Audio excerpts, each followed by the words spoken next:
মহরমের শুরুতে Ayatollah Ali খামেনির জানাজা ও দাফন প্রক্রিয়া হতে পারে বলে জানিয়েছেন তেহরানের উপমেয়র মোহাম্মদ আমিন তাভাকুলিজাদেহ।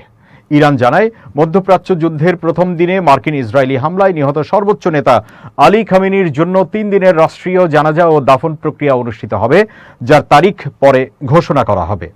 আলী খামেনি প্রায় 37 বছর ধরে ইসলামী প্রজাতন্ত্রের নেতৃত্ব দিয়েছিলেন। গত 28 ফেব্রুয়ারি মধ্য তেহরানে হামলায় তার নিজ বাড়িতে নিহত হন।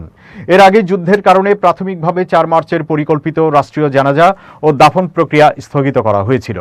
রাষ্ট্রীয় টেলিভিশন মঙ্গলবার তেহরানের উপমেয়র মোহাম্মদ আমিন তাভাকুলিজাদের বরাতে বলেছে, 3 দিনের একটি সর্বজনীন জানাজা ও দাফন প্রক্রিয়া পরিকল্পনা করা হয়েছে।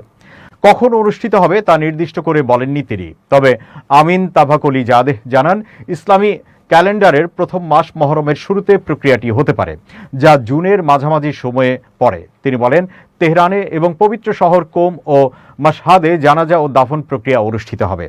তাভাকুলিজাদেহ বলেন, তেহরানে এই অনুষ্ঠানটি কমপক্ষে 24 ঘন্টা চলবে এবং এতে প্রায় 2 কোটি মানুষের সমাগম হবে বলে আশা করা হচ্ছে।